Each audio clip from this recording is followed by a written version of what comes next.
might not. But you're going to get to know me, and you're also going to get to know my very dear and personal friend and oracle and very special person, Verone Bright.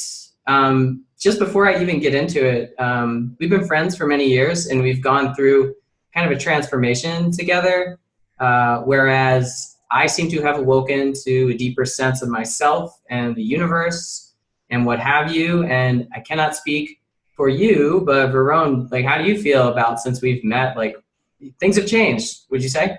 Well, I would sure hope they would change. I mean, we've known each other for about, what, like 12 years, 10 years, 12 years. Yeah. Change is good. Change is a very good thing. Well, you were kind of always the sage of the friend group, so I've always seen you in that way, and I've like dabbled with different things throughout my life, but yeah, definitely my practice has grown stronger and stronger for sure over the years, definitely over like the last 6 years, I would think. I went to witch school, I went to acupuncture school. It's like I stepped forth, and now I can't even imagine going back into whatever I was before. Okay, and so you have like a practice that you do? Yes, I mean, I do a lot of mantras. I think that's kind of like my go-to quick grab spiritual practice if I'm in a rush. I do a lot of I call it dream gating, where I ask for information through my dreams. Okay. And my partner and I talk about our dreams, a lot of dream magic, little rituals, little personal rituals, a lot of trance work. I think I get a lot of information through trance. Okay. I don't know if you are familiar with trance or if you do that yourself. I think that maybe exercise and like affirmation at the same time is something I do, especially when hiking. And I have noticed that I can completely lose myself and move into a different almost dimension through that practice. But sitting down and like intentionally doing that, I can't say that I've been part of that.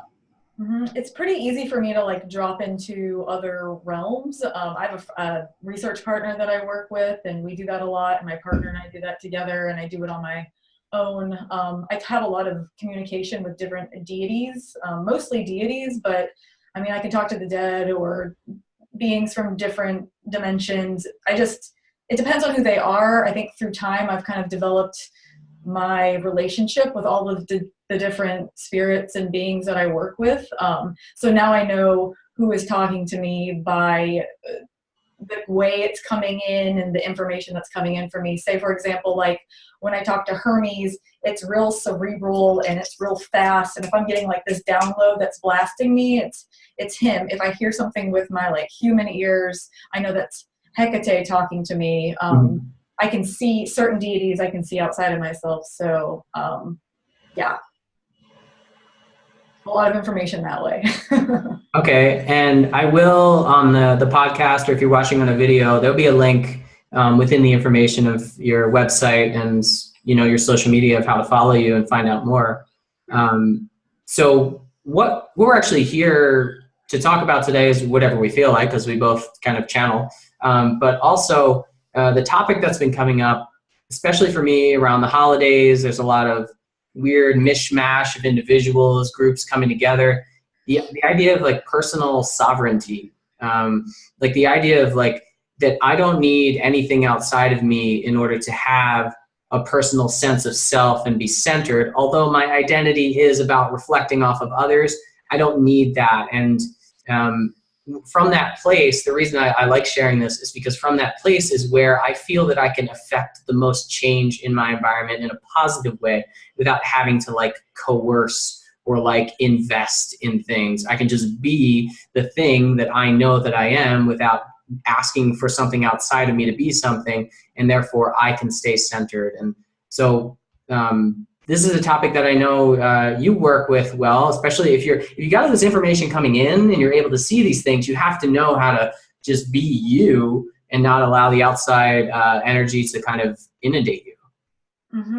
I mean, personal sovereignty or sovereignty in general is definitely a subject or a state of being that I am working with pretty closely. I work with Medusa, I've worked with her every single day for probably the last 3.5 years. She kind of came to me when I needed to become sober off of alcohol, and she's been with me ever since. She's definitely somebody who I think of when it comes to being sovereign, being one of your own, like being connected without any kind of blocks. I guess like when I think of being sovereign, I think like me and my connection to source. There's nothing in between that. Like there's not another voice, there's not another teacher, there's not another priest, there's not another anything. It's just me having a full connection. That's kind of my main idea of sovereignty, being able to listen completely clearly to my higher powers, my higher self, my higher channel, and get the highest vibration. I don't really want to rate things from high to low or good to bad. I don't believe in that. But when I mean highest, maybe best, most appropriate, most energizing, most harmonized vibration that I'm able to connect to, so I can hear the information that's the clearest and the truest for me. If I just follow that path, I feel more sovereign and more sovereign, because people are going to try to get in your way in life, and the world isn't always going to tell you yes and give you like a pat on the back and be like, okay, it's easy, like life's fucking hard. And a lot of us maybe grew up in like compromising situations, and like not only are you dealing with the troubles of the present, but you're also dealing with like the nightmares of your past, and those together sometimes, especially recently, I feel like for me personally, times have felt tough, not just on my scale, but on like a global scale. Like we're all feeling it. So it's really important during these times of like extreme oppression becoming visible, not that it's new, and like I'm also like can't talk because I have white skin, so what do I know about true oppression? And so like when it comes down to that, you need to be able to hear in whatever form your ears are, because like sometimes you can only trust you. And like if you don't have that, then you'll feel very lost. Yeah, that's really well. You got on a lot of points there, but very well said in terms of kind of the only person you can trust. And it's not even about other people being dishonest or untrustworthy. It's just that they don't have the keys to your car. They don't understand the dynamics of your energy flow. They don't know, like from my vantage point, I like to think that I understand what you see in the world, but I don't have any idea what color blue looks like to you even. And so the more I start to rely on the outside world, the more I'm just kind of like, it's like investing in something that it's like the stock market. I don't know what's going to happen to it. I don't know if I'm going to get my investment back.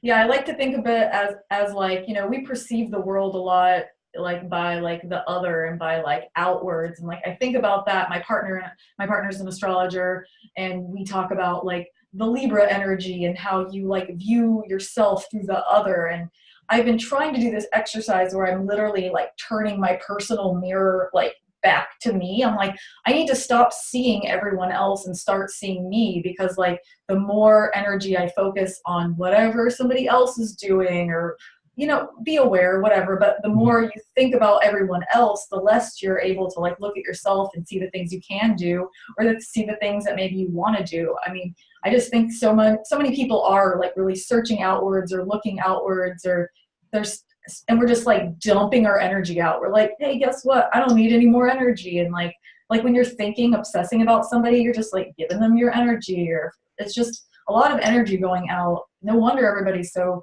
fatigued, so sick, and like, feeling like they can't go on. So many people just feel like they've given up, it's like, all because they're tired, all their energy's spilling out.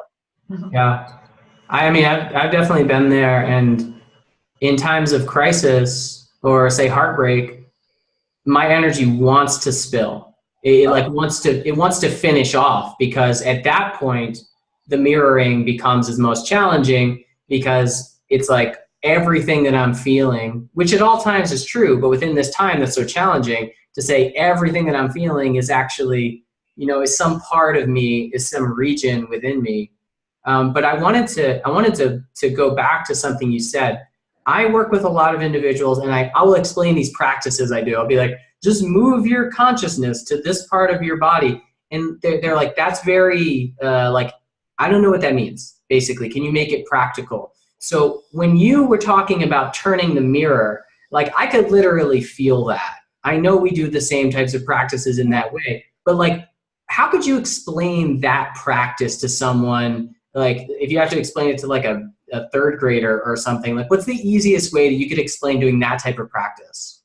Well, I think it really starts by like allowing people or giving people permission to use their imagination. I think something happens. I don't know if it's just in our culture, but as people grow older, it's like your connection to your imagination becomes severed. It's like that's for children, or you're not allowed to be creative in that way. Things become it must be very American, because like things become so structured, and it's like narrow and narrow and narrow, and then you get settled in your ways. And it's like, to me, it's just you're using your imagination to begin with. Like, you think about like having a mirror in front of you that you've been pointing outward. Like, imagine a mirror in your hands, you know, like imagine what it feels like, imagine like its texture, like imagine its weight, and have it in front of you.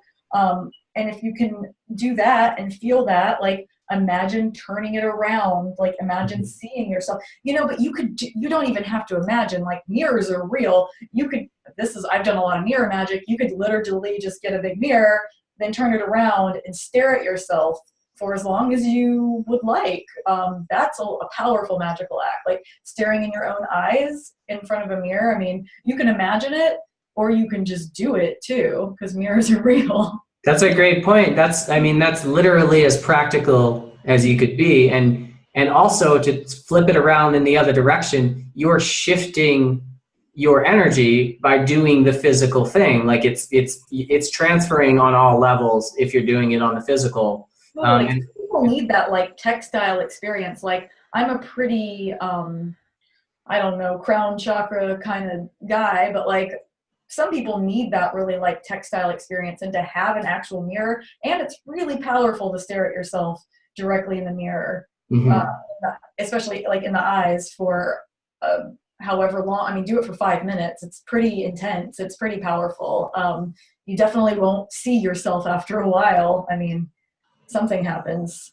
Other realms. Mirror into the mirror. You know, if you were my mirror right now, think how intense it would be if you were sitting in front of yourself. I mean, that's kind of what a mirror meditation is.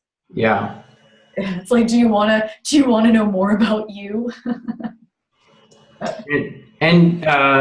So the topic, personal sovereignty, and we said we would channel and it would come through, and this is exactly that. There are a lot of teachers who I've met over the years who are like, build your shields out, and that's great, build your armor so things aren't getting to you, but that's still about the outside. That's still saying like, oh, there's a dragon coming for me. And it's all good, but if that inside wall was also reflecting you back at you, that's even better, because what it's doing is you're standing on your own 2 feet instead of, because if you got your fist up in the air, you have a sword out in front of you, something's going to say, oh, I like battling. Let me go find that. And that doesn't mean you should be without your own defense. But if you're starting with you walk into a room, you say, I have to defend myself by putting something up, you're asking for something to say, what's up? They give you a high five. And when you come from your center and you say, wow, this is me everywhere, then when something meets you, it's kind of like, oh yeah, I see you. And it could even be like, I fucking hate you. I'm so tired of seeing you, but man, I have something to learn. And today's probably not the day. I'm just trying to, like, you know, enjoy myself and dance tonight. But so yeah, you're getting right to the core of it. And the practical exercises, like staring in the mirror, and I combine these with, very recently, I think it's all the Pluto activity in my own chart, or that's a symbol of it. But recently, the subconscious has been it's been like ready to be reprogrammed, almost like it's asking for it. And when I'm looking at myself and I sit, like, you start noticing a lot when you just look at yourself. And when you hear something going on that's like, I don't have any money. I'm really worried about money. I'll just say something like, I don't have financial issues. And you fucking feel it, and it starts rotating something in the other direction within you. So whatever the case may be, whatever you're confronting, if you're looking at yourself, and obviously the more you do this mirroring activity or holding your own energy, the more powerful it will be. When you're looking at yourself and you speak it, you're a complete cycle. You're not a mail this out to God, see if it gets back to me. Like you're containing the God energy within you. Mantras in the mirror, mantras staring at yourself in the eyes in the mirror is fucking powerful. I do that all the time. I do that all the time. I do that like every day. In my room, I have an altar to Hecate and then a gold mirror that I've done a ton of magic and taken to a lot of different like occult weird parties that I've had. And it's, yeah, I say stuff into it all the time, especially when I'm like, if I don't have a lot of Virgo, my brain likes to like, whoa, I just went down a rabbit hole. How did I get there? But doing, like looking at myself in the eyes and saying a mantra a couple times can like usually bring me back. I'm not saying that's for everybody, but like for me, it's like, you know, one of those little quick things that I can do to try to like get myself off a loop. Okay, and I was just bringing up charts here just so I have it on hand in case you want to talk about that. Okay. Well, can I say something about, you were saying now has been a time of like reprogramming. I think that's what you said, right? Yeah. Mm-hmm. Okay. So the information that I've been getting is that like the sun, I have an app that can see the constellations in the sky. And so I think yesterday or maybe the day before, the sun was in like the heart chakra of the centaur, like the Sagittarius. And my guides were telling me that during that transit, all karma could be burned up pretty quickly. Like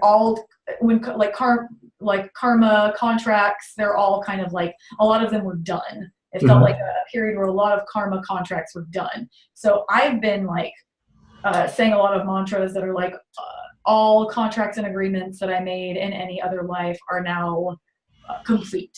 And I've been releasing all these old, because like what will happen is that I think sometimes they can like, you know, renew without us realizing that, oh, we're done. Like paid the bill, it's done.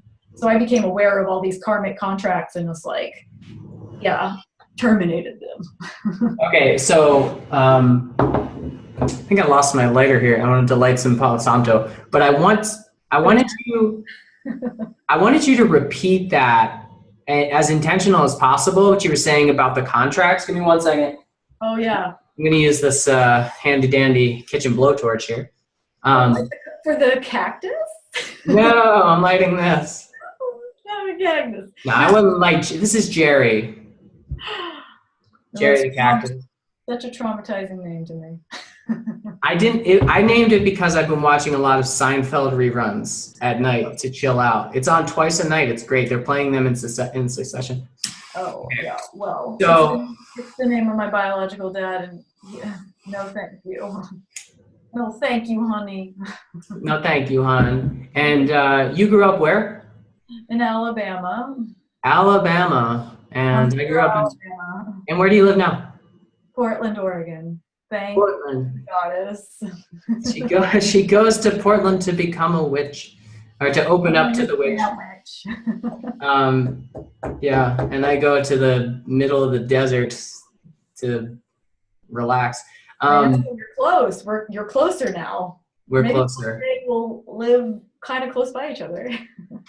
Okay, so very important. I want everybody listening or watching to pay attention to this. This is the most powerful thing that I've heard said so far.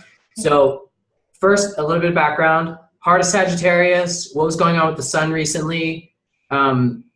According to one of my most trusted sources, the galactic center is finally aligning with our solar system. So we're able to, not that we're not aligned with the galactic core all the time, but the angle at which the energy runs, it was getting blocked by other planets or solar systems. And at this point, it's actually hitting us. And it is sitting at 26 degrees Sagittarius. So the light of the galactic core is actually shining. It was shining on Saturn. The Mercury retrograde was within that. And regardless of how you look at astrology, there are plenty of planets that are traveling through this region right now. And the whole solar system in general is getting hit with that. And so it's the light of like truth and authenticity and all these little agreements we made, even over lifetime after lifetime. This isn't truth. This is like we get caught in a pinch, you know, and I don't know how you see it, but like maybe I'm dying and there's like this dying wish that someone makes to me and I'm like, yes. Or like I was like in some forced marriage like 10 lifetimes ago or something. And these are not truth. These are things we do based on a human experience. But as you were saying, you feel like it's a time where these things are being rerouted, renegotiated? I mean, I believe that like I believe very much in past lives. I get a lot of past life information, a lot of karmic information for myself and for other people. But what I've just been experiencing, with the Galactic Center also, that it's just a time that like karmic contracts, a lot of them feel up, like their time period is up, or if they aren't up, they can be released. It's just a time of karma to be going. Well, I've been saying, did you want me to say my mantra? Is that what you're saying? Go for it, please. Okay, I have been saying that all contracts and agreements made in any other life are now complete. So they're just, because I think that I had some sneaky little beings around here wanting to like, I won't even name names, but I had some sneaky beings coming around wanting to like renew the contracts. And it could have been easy for me to maybe renew them. But no, let them go, because they'll just continue that pattern. And like, a lot of times we don't need it. We're ready to release it. Like, why are we keeping it? Time to go. Good point. So can you say it one more time? I want to repeat it. Mine? Yes. Okay. I have to pray for him. All contracts and agreements made in any other life are now complete. All contracts and agreements made in any other life are now complete. Yes, they're complete. You've paid the contracts are done. And at this time, well, I don't know. I'm only alive since 1982 in this incarnation. Yeah, 82 sub. But what I can say is that things are speeding up like exponentially, and the intensity of the points that are hitting right now, like some of the contracts that are expiring, like you said, things weaseling back around trying to like plug back in again. I swear there are human beings that are mirror images of human beings that I just moved on from or just like ended a deal with, who pop in. It would be like a week later and I can feel it trying to plug back in, and I'm like, and like I want to do it because that like echo is still there within me of like, you know, it's obsession almost. It's like, I have to do the thing because that's what I am. But then it's like, whoa, wait, no, not going to do that. And so I totally understand what you're saying there. And I see it on a visceral and like physical level. Yeah, that sounds a lot like Azazel. That too bothered me. But that's my information. Yeah, I mean, patterns, cycles like to be cycles no matter kind of what those cycles are. Sometimes it's hard to break a circle, and that circle could be like a really smooth running engine, or that circle could be like I don't know, circle grinding blades wanting to grind your face off. Yes. My metaphors are now awful, but face grinders. Yeah, face grinders. And sometimes it's good to have a face, but sometimes it's boring to have a face. We need to evolve at some point. Yeah, we're gonna turn into mist at some point. I feel like so thank you for sharing that. And to bring it back to this like self-identification through personal sovereignty, and you mentioned like turning into mist, what this made me think of was like when I go into like a large group of people that I don't know. I mean, I have an Aquarian sun, apparently, that gives me some extra ability to just like whoop, and lift off. But something happens where I'm just like, I go into some, you could call it shape-shifting, but I'm just in a mode where I cannot be grasped. And until I decide to land and like engage, I'm safe energetically, but my body physically can still go through some, like I'll still be feeling emotions. That's one of the ways that I maintain my own kind of personal sovereignty. But it's actually much more powerful when I'm able to like stay engaged and observe and not interact. But like when you go into a setting, you know, let's say you have to, you know, visit the holidays family. Let's say you have to like fly home and be around family and you like walk in the door or someone picks you up at the airport. Like what happens to your energy when you're in a space like that? Do you have natural defense mechanisms? Is there something that you do? Well, I mean, it really depends on the space. Okay, if you give me a specific situation, like, do you want me to do the family thing? Because, like, it depends. Like, if I'm going out to, like, something really busy, Yeah. like, I am a pretty hermit. So, yeah, I think that, like, I can kind of, like, go inward. I mean, but I'm also Libra rising, so I can be like very social. It just Mhm. depends on who's gonna be there. I think just by nature, just by my own personal experiences throughout my lifetime, I am natural kind of like auric field of swords because Okay. that's just how I do. And like they will go down if they need to. But at first, I'm just like, I kind of want everyone to be away from me. That's Okay. like my first until I can like feel it out. Unless I'm going over to like, if I'm going over to my best friend's house, of course I don't feel like that. I'm like fine. But I think in general in the world, I think I'm that.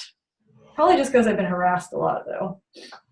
Okay. And so do you call like to the, I know you're walking within more than one world in a way. Like I know that I have a feeling, and based on knowing you, when you're walking around, you're not just seeing like there's a stop sign, there's a guy in a car. Like you might be feeling or seeing something more than that, energies or energy flow. Is that something that you notice as you're moving around? Things? Like what do you mean, like seeing things? Yeah, like do you engage? Are you engaging the energy as well as the physical reality of it? Do you feel like? Yeah, I believe. I mean, I'm hearing things. I'm kind of always getting information. Sometimes, like I see things visually too. Like there were times when I was really heavily in Atlantis too hard. My magical guide, Larry, he's like a witchy shaman person that I see in town, a counselor. He he told me I was like too far in Atlantis, and I had been like seeing like different Atlantean buildings, like by different buildings, and I see a lot of like the dead. I can see the dead fairly easily. Mhm. I can see different deities and different energies. It's not like constant. I'm not like where am I, but like yeah, it definitely, it depends. It depends. Sometimes I try to shut everything down if I'm going out too. I'm like, I try to close off all of like my psychic abilities, almost like I want to put like a tin suit on or something. Cause like, I don't need to know stuff about everybody. It's too Yeah. much for me. It's tiring. And I do this thing at night where like after 8, I like I'll try to put my phone like in a drawer and I will just like pat myself down and go back to like I'm just here, like I got some hands, like I'm gonna eat a sandwich, like that's my life, you know. Hmm. Okay, so that's a super helpful tip as well. Just to like, I mean, you can call it technology or the phone, but whatever brings you back to just being in a body and like feeding yourself. Mm-hmm. You know, make sure you're warm. Your body is like feeling safe. You Mm-hmm. know, I like to hold cats. That helps me. Oh, I like to hold my cat Taco. um, but I wanted to ask you that because I know there are people who are going to be listening or watching who like, for lack of a better word, they see shit and they feel shit, but their family or their surroundings, they say you're working as like a nurse in a hospital. It's like, people aren't going to be like, oh yeah, tell me about the dead thing you see. It's just kind of like they have to hold it in. Like, what would you say to someone like that? Like what's a good way to kind of approach yourself if you are seeing this stuff or you notice these things? Well, I would say that you're not alone, and you're definitely not crazy. If anything, you're tuned in probably more than a lot of other people. And if you're younger, I feel like generations to come and younger generations, they're just more dialed in. Like, I'm going to be probably a little bit more blasted than somebody that could be like the age of my parents. And like my nieces and my nephews, they're like, where are they? I don't even think, did you even incarnate on earth? Like these things, they're like, their eyes are blasted open. So if you have a family or people around you that are not supportive of that, or even maybe could like hurt you or hospitalize you, or I'm not sure what people do, you're not alone. Write it down. Keep a journal. Keep a journal hid. I think that like getting it out is the most important way. I wrote a lot when I was younger because I didn't have really anyone to talk to about anything, about my feelings, about anything that I was experiencing. So if you can just at least get it out and write it out, you won't be alone for long. There are definitely people out there, and my information will be available. If people wanted to ever contact me with questions, I am more than happy to answer questions for people. I feel like it's important for others to know that like they're not just having some delusion. I think that like not a lot of religions, but not only just religions, even in some witchcraft communities, I feel like people kind of like maybe condemn having these experiences because a lot of people tie it to this like just a psychological realm, but that to me is not true. Like to me, there's a lot of different realms, and the beings that I talk to are very real. And when we pass out of this body, I think for me, I don't know if it's going to be, I'm hoping that it's not going to be such a challenge that I'm just going to like take off my work coat for the day and never go back to that job. You know, it's like, okay, well, that job's over. Now I'm going somewhere else. You know, it's like never waking up from our dreams. Like our dream realm, that's a very powerful realm to like work with. And so, yeah. Well, that's beautiful, and thank you for sharing. I have when I went through. I've always been a little bit like floaty, and as a kid, I was raised in Catholicism. It was in Catholic schools, and you know, anyone who wasn't in Catholicism and was maybe a Christian, there are similarities, but Catholicism is very, it's kind of witchy. It's very ceremonial, and there's a lot of weird shit flying around all the time. And as a sensitive kid, I was just kind of like watching, and you know, I'll go up and receive the communion and whatever, and I hear them say body of Christ, and I'm like, whatever, that's like the price of admission to be at this show. The way things are painted, the way things are sculpted, the lighting, the way people talk is like, and then the songs, it's like everyone's just kind of channeling something. They're not actually saying, and I really liked that, but I could see, I was like, oh, you guys are just in like a trance or something, and they didn't like that, and like I asked too many questions. But then when I finally, I kind of eschewed all of that. And then when I finally got into this, I mean, quote unquote, a spiritual mindset around 28, I had a wonderful meditation teacher who brought me into all these occult things. And I was like, oh, like that, oh. And I had a partner years ago who took her own life and then was kind of haunted by this for a while. And I wondered what was going on. And, you know, it was just a gift or an awareness, and something was following me. And until I had people around me that I could talk about this with, it was driving me insane. And honestly, I wouldn't be surprised if it drives people to use substances or to drink to try to get away from it. But honestly, that just makes it worse. But I mean, it's really good to be able to talk to people about this, and that this is becoming a topic that we can discuss, because obviously there's something, or to me, there's something more to life than just a physical life and, you know, making money and, you know, burning sacred wood with torches. But that's cool too. People just need to have an experience, and I feel like that is definitely one of my roles in the world, in addition to, you know, being an acupuncturist and a healer and like, you know, being an oracle. It's like people need to have an experience. I do a lot of communication through talking boards, and I wouldn't recommend doing that unless you know somebody who is very skilled in it, because they really are just gates to anything. So I'm definitely not saying like go out there and like get crazy, but people need to like have an experience. People need to be able to go on a trance. People need to be able to like have like a priestess like perform a ritual and then be a part of it. People need to like have some type of experience. Though I think a lot of times though, it's like maybe that experience does come with like the cost of having some kind of very intense hierarchical like system. It's like, who are your teachers? Like, who are your preachers? Like, who are your parents? Like, who is your authority, and how much of your sovereignty are you giving to your authority? Like, I think it's important to learn from your teachers, learn from your elders, learn from others. I think it's important to respect others, especially if they are in positions of some type of power to some degree, but are they trustworthy people? Like, are you blindly following them? Are you asking questions? Are you synthesizing that information for yourself? I think that's very important, because I think a lot of times people are just searching. They're desperately searching, and they find somebody who maybe represents to some degree what they think they're looking for, and then they just blindly follow. They're like, okay, now you're going to tell me what to do. Not like I'm going to listen to my guides and I'm going to figure it out for myself. It's like, now I'm just going to follow. People follow a lot. And it's like, to me, that's the opposite of sovereignty. Yeah. It's like, it's feeding that power into some other existing system.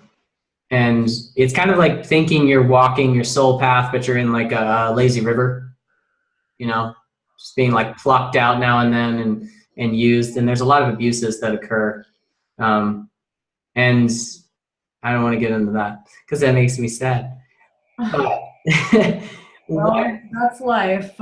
If someone has been through an upbringing where, you know, say it's been like a cult, and when I say cult, some people don't think religion, but come on, religion, it's cultism. Even like being a fan of a sports team, you go to the stadium, you're all cheering, you're against the other team. It's a cult of sorts. There are a lot of cults in this world. Like, how does one recover in terms of personal sovereignty? What's like a little bit that you could say about like recovering your identity from a cultish upbringing or even experience? Well, you know, I can't speak from personal experience from a cult because I didn't grow up in a cult. I grew up with drug addicted parents, so I can definitely speak from that.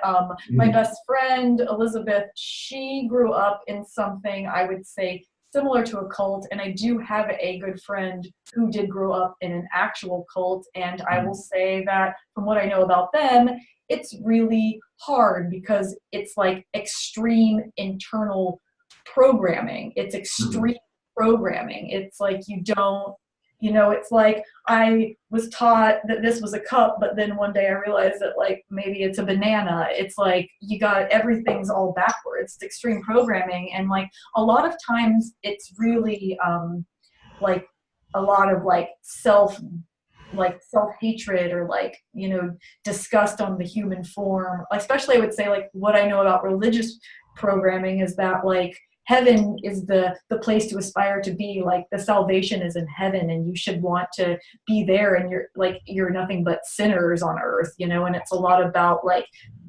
you're evil in your physical form, and that just makes us have an even more disconnect from the body. But yeah, that's about all I can speak on that, because I didn't grow up that way. I grew up with my crazy parents. So yeah. Okay, so what you brought up something for me, in that there is a level of power that's given away simply by belief system, of course. Like if I believe that heaven is something I can aspire to, what I'm also saying is I can't have heaven until I die and do all these magical works and I'm approved by, you know, Senor Jesus or something. Yeah. But you sacrifice yourself in order to be happy.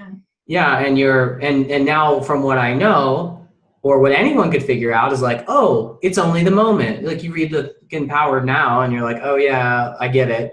But still, that programming could be deep in there. That's like, yeah, but if you're not good enough, you don't get and to reprogram that is really the highest level of taking your power back, is to say, like if you notice that thing where it's like, I'm trying to earn, I feel guilty because of what I've done, just bring it back. I can change everything in this moment. I can own this personal moment. Heaven is an experience that I choose with my thoughts. I could be in a minor or extreme car accident and think, oh, the world has it out for me. This fucking sucks. I deserve this. Or I could consider, yes, this is challenging, but where am I heading now? And those are the times, again, like we started with, that are the hardest to mirror back at yourself. But when you own that experience as your own, you're taking back all of your power that may have been given unconsciously as a kid or through any sort of programming, just by saying, I can have what I want now. I can eat ice cream and not feel guilty about it at the same time. I can feel good about having this thing that I was told was bad. I can experience the thing I was told I have to earn for a lifetime in this moment for an eternity simply by owning the moment. It's kind of like a brain hack or soul hack, if you will. It's saying the opposite of something. Say, for example, you think you're fat. I definitely had a lot of struggles with eating disorders, and my mother told me that I was fat and disgusting every single day. So why would I not think that? A really good thing to do is for me to say the opposite of that. Like, I'm beautiful. I am perfect in my form. Like, whatever I want to say. And you gotta repeat it, because what you're doing is you're deprogramming an old template. You're taking, you're cleaning your motherboard. You're taking out one template and you're putting in something new. Like, it's like, it could be done for addicts. I feel like it's just your synapses, your neurons, they're rewiring. It's what cognitive therapy does. But that's why mantras are so powerful. But I wanted to go back for a minute and kind of maybe expand on saying that, yes, I did not grow up in a religious household. However, our whole country is based upon a very religious and controlling system. So when you're saying I'm not going to ever be good enough, or I can't have that, or whatever, all the things you were just kind of saying before, to me, that's just the system that we are living in. It's like we're living in so many systems. And to me, true sovereignty, actualizing, to me, Medusa is really being able to break out of all those different systems while still being in it. Because you can't escape the reality in which we live in. But I do believe that you can purge. I like to think about it as draining the goo or purging the goo from my system, all these lies that you've been told through history books, about yourself, about anything. The only reason anything exists is because it's been made. And let's be honest, it's a very white male system. And, it's to me, it's there's the sun and the moon, and the moon's been cast aside and made into a demon, made into garbage, not seen, hidden. There's so much information that we don't know. And I definitely see it starting to uncover more and more. But as we know more truths, get closer to more sovereignty. Mm-hmm. We're very unbalanced people. It definitely appears that way. And as far as, the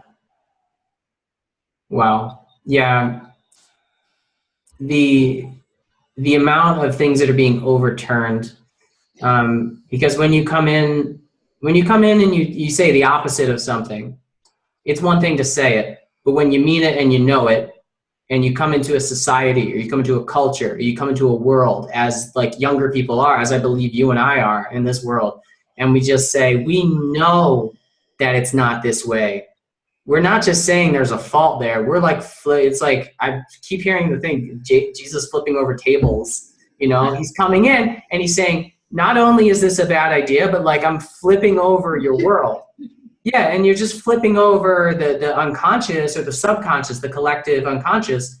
And that's kind of what is happening. It's almost like we've all driven in, the more people are awakening, the more people being born, we're driving these things into the ground and then just pressing down on them. So it just flips up and over, because this paradigm doesn't make any sense to us. And, maybe it makes sense to the previous, but it clearly doesn't make sense to the earth. And we have to live on the earth. My body is made of earth.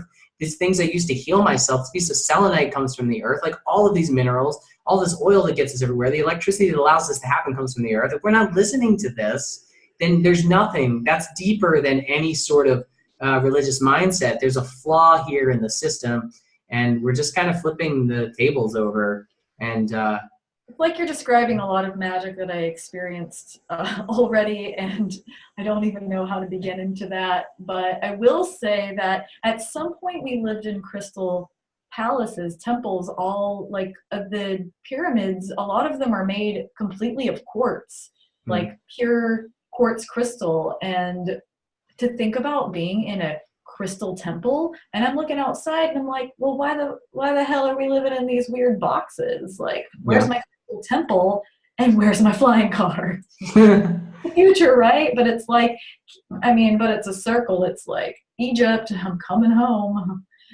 That's and so you had the experience of being told you were too much in Atlantis. So I had a similar experience with my teacher where he kept, every time we did a past life regression or meditation, it was always Egypt, and I just kept going there, and I was just locked there. And once I uncovered some of the trauma that my DNA had carried or whatever had carried, and I worked through it, I really showed up here on Earth in a new way in this lifetime. And so I know what you're talking about with that. And we do need to be coming to a close. Yeah, I know. So is there anything that you wanted to share? We are doing this on the eve of Christmas, which means something to some people and not to others. Santa's gonna come soon. It means that Santa's coming. You know, I wonder, when I go to the mall and I see Santa, I wondered if it was just actually Satan with a dyslexic marketing team. So I got really scared and I just went home. What, James? That was a terrible joke. It was totally fun. I have a Santa Claus tattoo because I used to have a very, very, very weird obsession with Santa Claus. I don't quite understand it, but I know it's magical of some degree. But I have a Santa Claus tattoo on my calf. But the card that I've pulled for the evening is, can you see? Transformation. Is that a snake? And it's a snake, of course. And what's on the top part? It's a little hard to see. Can you see now? Oh, yes. Who is this? What's this deck? It's like a deity on the top, right? Who is? Oh, I don't know who this is. What do you read from this card? I mean, to me, the snake is about to like go meet the ascended one, the guru, and like the snake is the one, to me, when it shows up, it's the initiation into something greater. Like you're going through a new gate, you're shedding something old in order to reveal something new. I mean, it's definitely a powerful place of change, and it's like walking through the ring of fire. You're not going to be the same anymore, but you don't want to, because the past is now gone and all that's ahead is the future. That's beautiful. And I don't want to end this without people understanding that you are the person that that people know that I do astrology and readings. You are the person I reach to when I need someone to kind of align me. Or let me just talk about this. I had a dream the other night of 2 cobras outside of my front gate in my childhood home, and then they split into 4. And I decided at that point in my dream to shut down the dream and go back in the house, and I woke up. So was I afraid of my own transformation? What was going on there? What kind of reading? I mean, yes. I'm just going to say yes to that. You are transforming, of course. I'm not spilling any personal information, but like not just 2 cobras, but 4 cobras. Mm-hmm. I mean, but 4 is a great number. It's it's the number of power. It's the number of stability. It takes 4 corners, 4 legs to make a table, 4 corners of a house. Like it feels as though you're transforming your home and your home. Mm-hmm. Like there's a lot of transformation probably happening with that. Snakes are super healing animals too. Like I think of I think of the snakes as the healers. I think as snakes as a transformation. I think as the snakes is to do with Medusa, sovereignty and liberation and revolution. I mean, the snakes are a powerful animal. I mean, you can think of Kundalini, of like energy circuits. Like it really, like the symbolic image of snakes can go on to me forever, and they always mean something powerful and great and much needed. Don't be scared. Don't kill your transformation. It's coming regardless. You can kill it all you want. It's still happening. I probably just created more of them because they were multiplying. I remember thinking like, I can't watch this keep going because it's exponential. I was like, this is gonna get bad. I had to wake up and make waffles. Waffles are good. Okay, so you will have all the information in the description to get in touch with Verone and the work that she does. And I think you guys know who I am. My name is James Ray, and you can catch up with everything on iTunes at starmanspeaks.com. And be sure to check out the menu. There's specials on readings. And final note, in terms of astrology, Verone and I have opposing moons. My moon lies at about 23 degrees Virgo, and yours is 23 degrees Pisces, I believe, almost exact opposition. So, yeah, I think so. Pisces moon. Yeah, Pisces moon. No matter how you read astrology, I'm Pisces moon all the way. And that almost in a full moon you were born. If you can find a Pisces moon with that Virgo mind, you're going to get some very good reading. So I highly recommend this. I'm also a great cook. I don't know.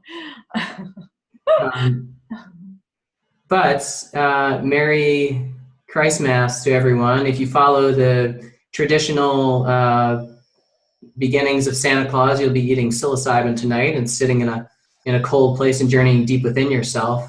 But I didn't recommend that, and I don't even know what that stuff is. Yeah. Well, I do that, I guess, if you want. Don't do that because James said.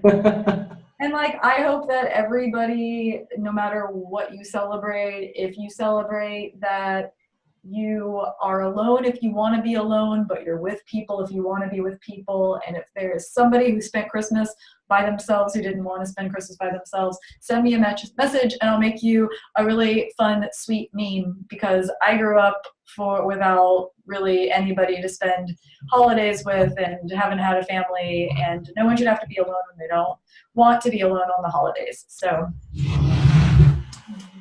look at how big your heart is. Yes, and thank you, everyone, and peace to everyone out there. Remember to be kind to yourself, and personal sovereignty just starts with you accepting yourself. You can call it love, but it's acceptance. Like, you are who you are. It's totally cool, and I hope that something within this video or audio brought you some peace. And thank you for being with me, Verone, and I'll speak to you very soon.